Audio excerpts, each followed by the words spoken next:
you're willing, I'd like to ask you, Mark Batesh, what is the biggest risk? I think the biggest risk is underestimating what's going on right now.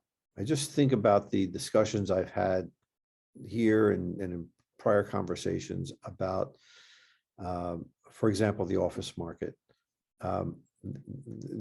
If you don't, nobody likes to see negativity. Nobody likes to predict doom and gloom. But if you're not fully informed and understand the trends that are going on, you are going to make bad decisions. And so you really need to look at all the information you can, understand human behavior, understand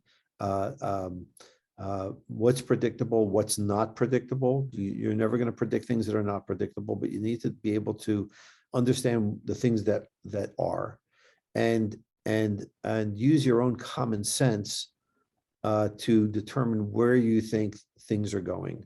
The real estate markets, the one thing we know for sure is that they're not going to stay the way they are. So now the next step is, how will they change?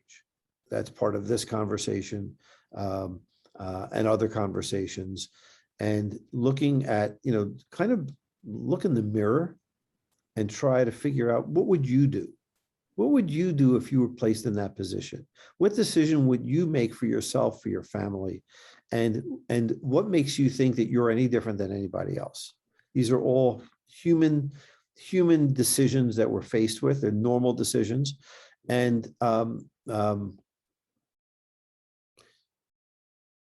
when you get in the car in the morning to commute to work and you don't have to, what's the human decision you're going to make?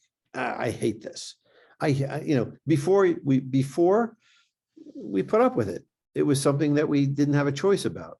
When you start to have choices, you start to think about those choices. And so when you talk about risk, the risk to me, we could quantify all kinds of risks, but the real risk is being uninformed and trying to believe theories that you don't truly own yourself. Look at your own behavior, look at the way people behave, and then you instinctively, all of us instinctively know what's happening. We may not like it. We may not be used to it, but we understand it. And you have to rely on that gut.